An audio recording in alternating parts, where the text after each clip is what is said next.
Hey, what's up, buddy? Hi guys. So, the Mind of James. That's my YouTube channel. That's the name of it. Just want to start off with your first name. You can say your full name. You can say a nickname. Um, my name is Diego Casasola. Nice to meet you, Diego. Um, where were you born? What was your childhood like?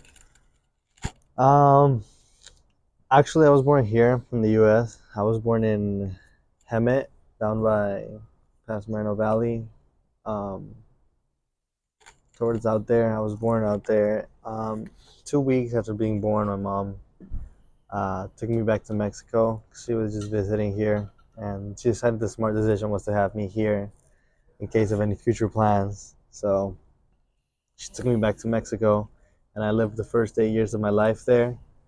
I generally grew up wealthy. I wouldn't say rich, but I grew up, wealthy. I went to a private school. We didn't have a great car, but we did have a nice house. It was 2 story, nice garage. I had my own room, um, and we had an extra room where I could just study. I had all my stuff that I needed.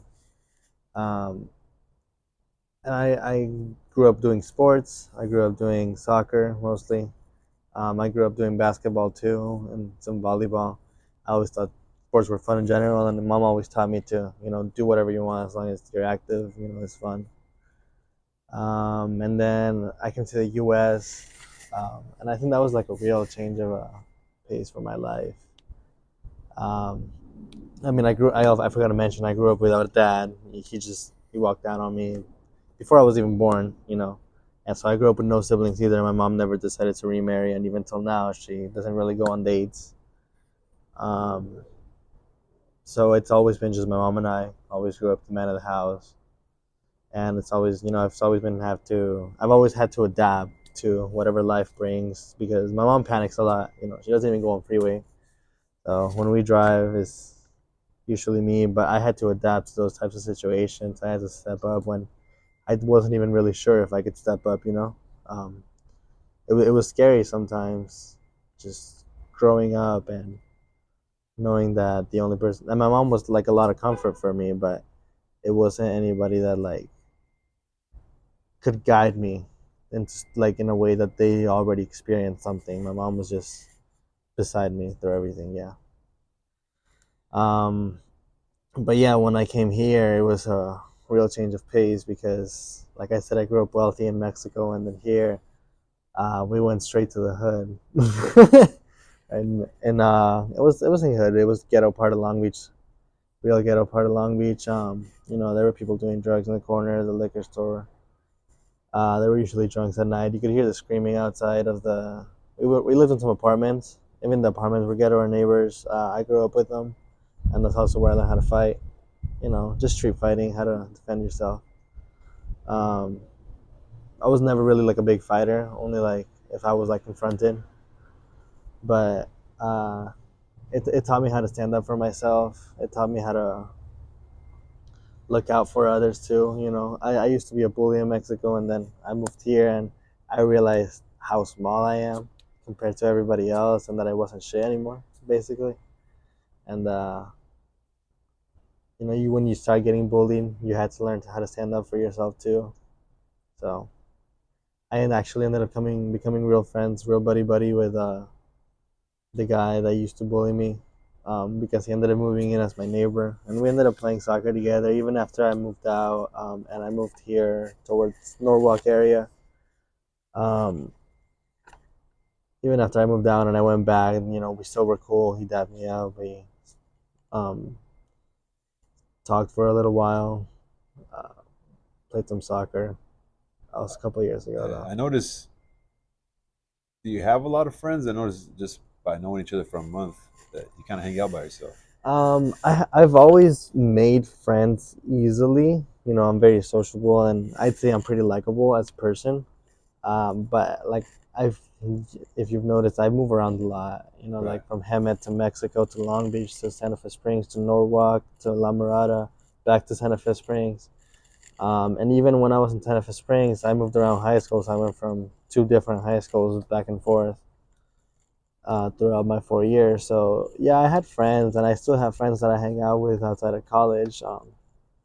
But most of them were established outside of school or anything like that. And for me, school was just like a place for me to do my work and stuff like that.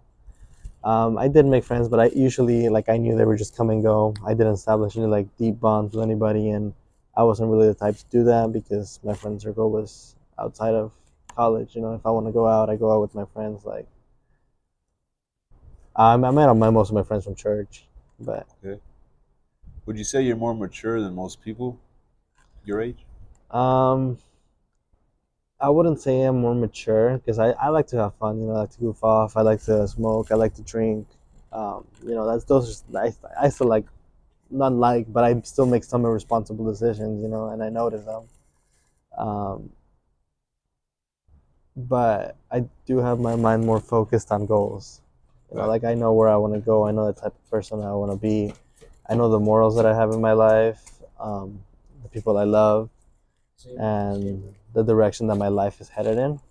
You know, like I'm focused on that, and if I know that, then nothing else around it matters. If that makes sense, because my whole life is shaped around those people, those things. Yeah. What are a few effects of your father?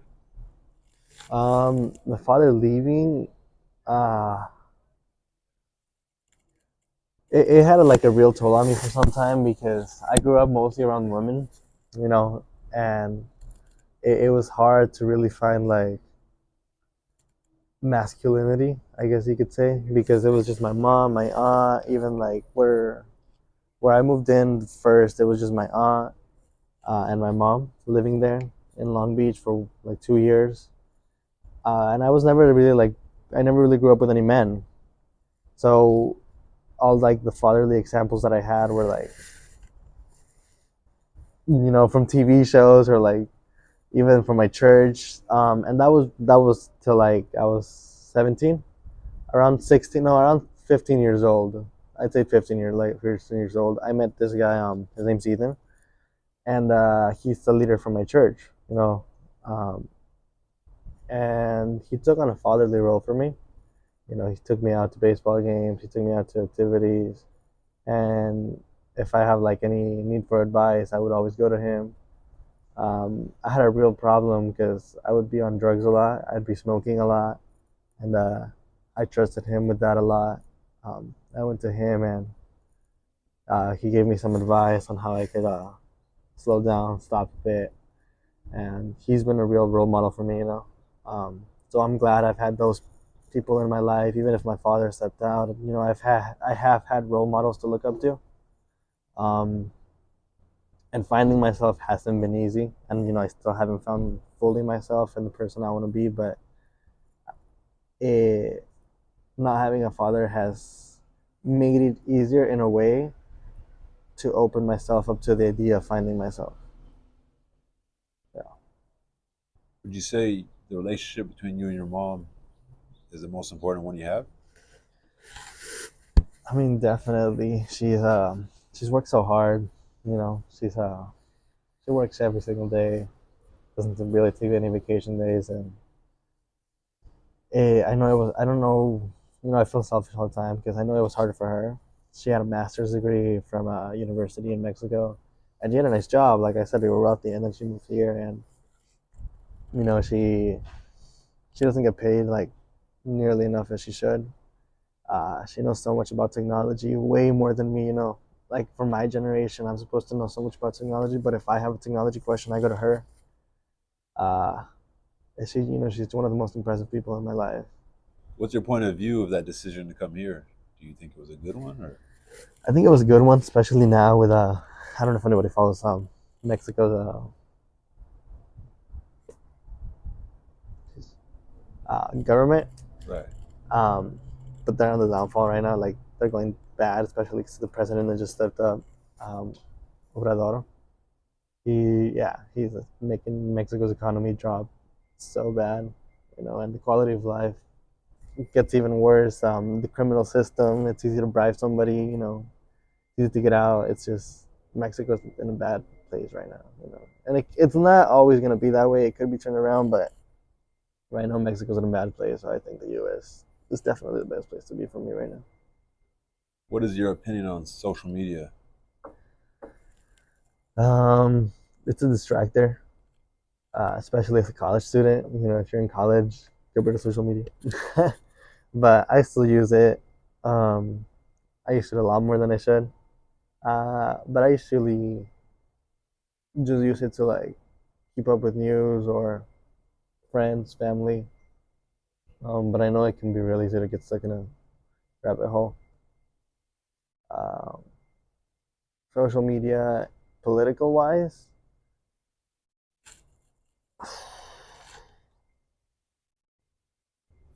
it hides a lot of the truth, but it brings a lot of light to subjects that actually do matter. Yet some of the times it has the opposite effect. You know, it's social media is just a tool, and we do have a way of using it, and the government does have a way of controlling it. You know, but they can't control everything in social media. Um, and sometimes we are like our own biggest enemy in social media. We'll talk about something and raise a cause for something that we think is actually a good cause, but meanwhile, there's other causes that actually need to be shed more light upon. But we're focusing on the stupid ass cause. You know, it's the way social media works. More followers. What's one of the biggest regrets you have? Um,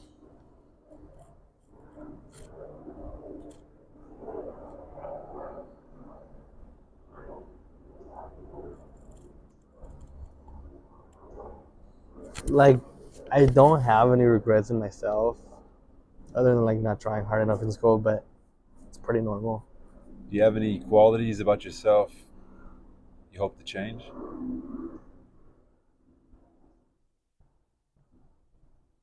Uh, yeah. Um, some qualities that I've changed recently were time management, but something that I really need to change about myself is just the way that I handle some situations with people. You know, like there's some friends that I've had, and we've fallen off for like random reasons, or actually, you know, actual problems. We've fallen off, but and I know that I was in the wrong, or I could have done something. Yeah, I don't take that step to reach out. You know, or I don't take that extra step to do something about it. And that's probably one of the, tying in with the other question, that's probably one of my biggest regrets, and probably one of the things I need to change about myself. What are some of the favorite qualities about yourself? The strongest or the most I'm seen positive, reliable. reliable? Reliable. A lot of people can trust me. Um, in every place, I have people that trust me or look up to me. Even if I never had any siblings at my church, the kids there, some of them really look up to me, and you know, some of them in really bad situations, poverty, you know, same situation as me, not having a dad or even a mom, some of them. So having someone that like me that can just take them out, or you know, spend time with them and just treat them like normal people, A few more is different to questions. them. Pros and cons, so the good and the bad of being a single child. Uh, I mean, on my early years, I was super spoiled. You know, in Mexico, I had so many huge parties and so many toys. You know, every Christmas, everything. You know, super super spoiled. Fresh ass bike. um, but then when I came here, you know, all that went away. Uh, and you really had to learn to step up. So But nothing when, like loneliness. No, you know, some people say that yeah, they were lonely because they're I only kid. mean, yeah, it's lonely, but I've always been good at making friends. Like I said, it makes you Yeah, good at being social because you learn people's triggers. You know, you learn how to not get make somebody mad, stuff like that. I have a daughter. She probably might be the only child. She's already 5, and even then, if she has a sibling now, she'll be ahead of them, right? 5 years Hmm. ahead. That is why I asked that. Um, what is your preference? You attracted? What sex are you attracted to? Are you Uh, Women, Women? females. So Yeah. okay, before I ask, because I don't like to edit or nothing. And what are your favorite qualities about your when it comes to females, but around your age, what you know so far in your life? Favorite qualities about women? Um, I mean, I just like funny women. You like funny ones? I like That's a right. funny girl. You know, a funny girl that can laugh, like have a good laugh. I don't mean like dark humor. Dark humor is fun. You know, at the right time, the right place. Not even the right place. I like all types of dark humor, but just a girl that can have any type of fun, any type of humor, anywhere we go, just type of fun. Um, and physical wise, You like easygoing. You like no, an easygoing woman, you're saying. yeah, I like a fun Beautiful, girl. easygoing woman. I like a, Fun. yeah, Has a but idea with for a life. smart head, you know, especially economic wise, knows how to save and have fun without having to spend much money. You know, Right. just living in the moment type of woman. Yeah. When you get up in the 80s and 90 years of age and you look back, what are you looking back on? Um, the influence I've had. You know, we all like some books I've read talk about how the only thing that men really like think about after when they're about to leave is the legacy that they've left behind. And you know, I think I want to leave a legacy of love, of spreading that love to the people around me. You know, I think whenever I do have my wife and kids, I do want to have a big family. I want to support that big family. You know, um, you were talking about loneliness. I never really had anybody to play with when I was younger. You know, I played a lot of sports, yet never had anybody to play with. So if your daughter asks you to play with her, you know, really think about it because I Right. didn't have anybody. Do you Um, are you able to connect with people like on a deep level? yeah, Yeah, easily. easily. Usually, um, I've always been able to read people real easily. So if I feel somebody's off or not having a normal day, somehow I can understand how. I'll start questioning them. I'll be like, "Is everything good?" And then based off their body language or the way they respond, like I really know like if I should approach this person or how to approach this person. Right. And usually I do end up making some friends that way too. Just you know asking them, "Is everything all right?" or "What are you going through right now?" And they'll tell me like, you know, parents divorced. You know, I'm thinking about my sister that died. You know, stuff like that. You know. You believe you're self-aware of what makes you do what you do? Um. Yeah, I believe that my childhood had a lot of stuff to do with it. You know, not having a lot of the stuff that I wanted, and I want to give that a lot to people. The stuff that I never got to have. So I think that definitely impacts my goals. All right. Last question. Yeah, like 10 seconds to live. What would you say? 10 seconds to live. More or less. Um, What would you tell people? What would you say? don't take life so seriously. You know, at the end of the day, it's just life, and we're here for less than a millisecond in the infinite time span of forever. You know, so just have fun, live your life, smile, Oh yeah. yeah, spread some love. I appreciate it, Diego. I wasn't expecting this. You walked up, man. We got it done, man. I All gotta right, go buddy. catch a buzz, bro. Appreciate you, man. We'll do it again, dude. Take care, bro. Peace.